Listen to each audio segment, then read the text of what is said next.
water, earth, fire, air. Hey guys, it's your boy Zuko here. In today's video, we're going to be exploring the wonderful world of Avatar The Last Airbender and Avatar The Legend of Korra. This is the official mod for Minecraft, and I have downloaded it, played through it. It is absolutely amazing. Today, we're just going to review it. We're going to talk about it in different aspects. The first being the plot or the storyline. Once you load up your world, you spawn in this box where you receive instructions to choose what kind of bender you want to be.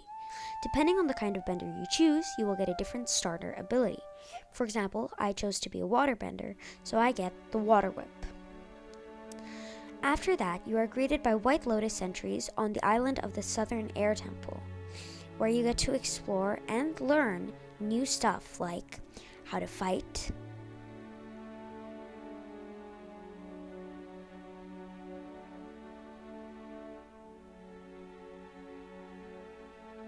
how to learn new elements and master new moves,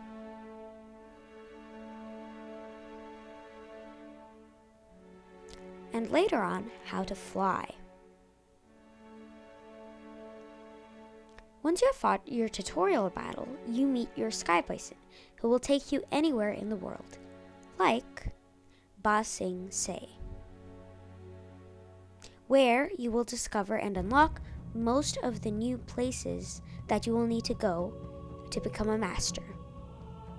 You also receive a mini side quest where you have to find Pi Show tiles across the maps. Once you fill the entire board with Pi Show tiles, you get the glider.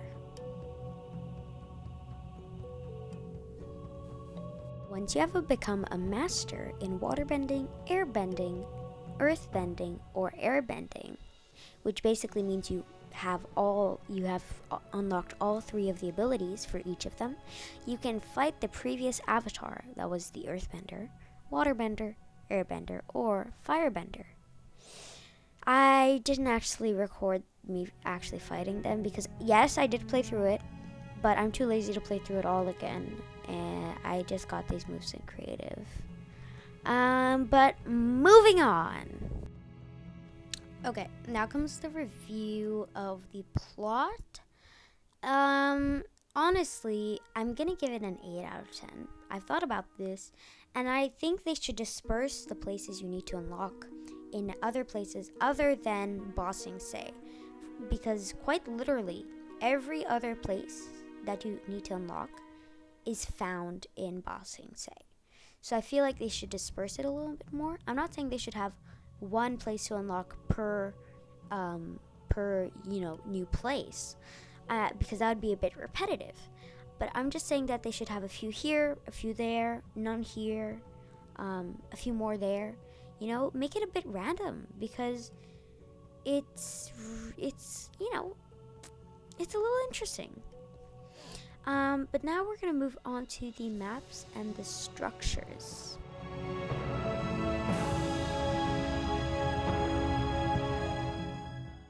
Now we're going to move on to the maps and structures, like the Southern Air Temple. I feel like they did an amazing job with this.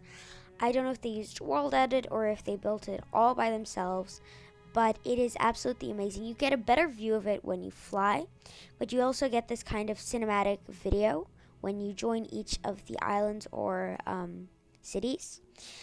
And they put so much effort into this thing. I feel like it should not go unappreciated. Now on to Ba Sing Se.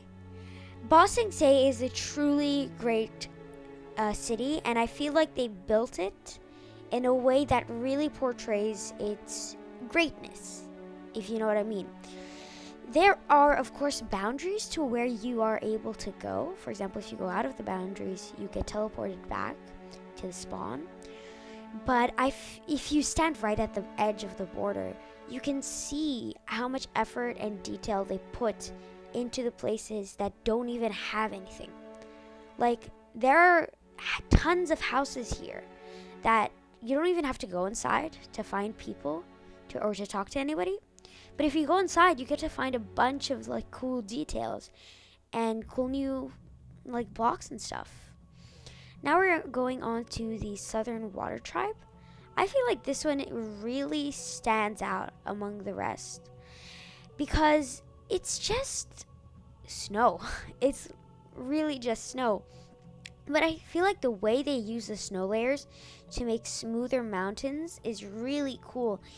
And if you guys didn't know, you can find mobs everywhere, like the otter penguins, the turtle ducks, the lemurs, and the sky bison. Now onto the Rumblehorn Arena. It's not that interesting. It is still really well made.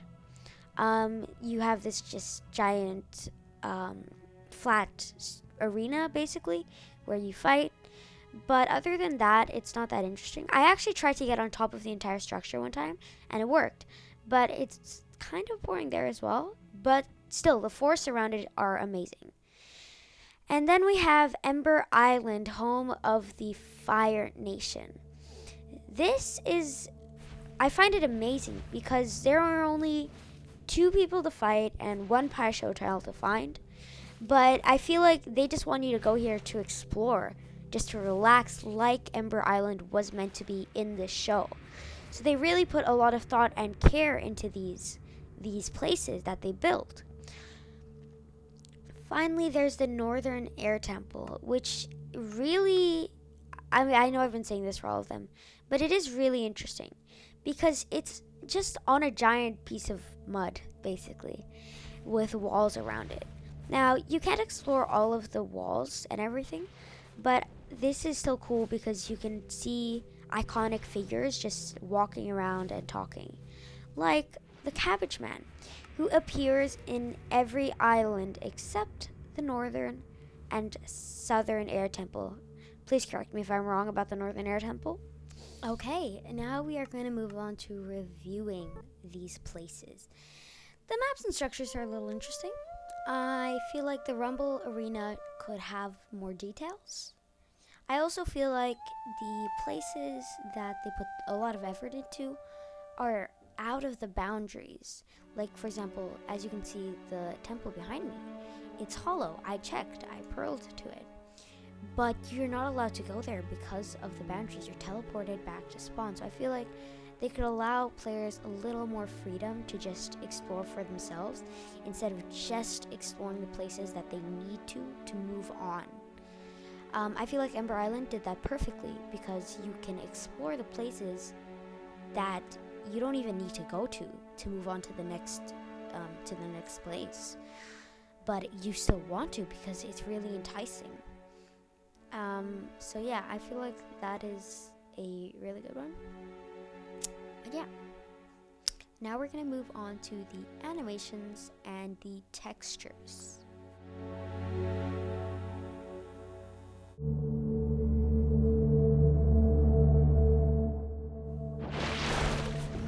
We are going to talk about the animations and the textures. These are the water bending animations, and I feel like they're truly amazing, especially the way that they implement particles into like the water whip and the frost breath. The octopus form I feel like is the most interesting because it even gives you the sound as if you were underwater.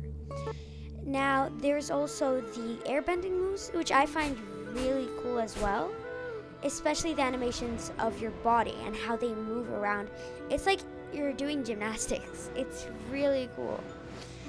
You have the tornado as well, and I love the way that they make all of the actual bending things square, unless it's particles, of course, like fire, because it really looks more Minecrafty when it's square. And I say that in a good way because you can find tons of avatar mods or tons of any mod, basically. But I'm sure that all of them will use really smooth pictures and they won't just use cubes. Like here, you clearly have it in blocks, and I love the way that they really still keep the Minecraft vibe with all of this new stuff. They still keep it, with the Minecraft vibe. And I really find that really cool. The textures for the blocks are also amazing. I really like them. Now the flying animation is interesting. I find it not so smooth because the Elytra is definitely a lot smoother. But the flying animation, the entity, which is your glider, ends up shaking a bit in the wind. And I feel like that's how it would be in real life, and that is how it is in the show. But I do find that that shakes the video up a bit. So I wouldn't, it's not the best, but it is still pretty cool to be able to fly. Especially since you can double jump. So you double jump and then fly. So you can get a big running start. But yeah, I have thought about this quite a bit. And I'm going to give the animations and structures a full 10 out of 10. Because to be honest, who does not like these textures? Like seriously, look at this water rip animation and tell me that it's not amazing. Like just the fact that there's a gradient and that the particles are square makes it seem so much more Minecrafty. So yeah, I really love it. I'm gonna give it a 10 out of 10. Again, look at these running and double jumping animations and tell me that they really aren't amazing. I don't know who wouldn't like them, but let me know your opinion down in the comments. I've decided to give this a full 10 out of 10. And now we're going to go on to the full score. So I did some maths, and the full score is going to be about 8.91 out of 10.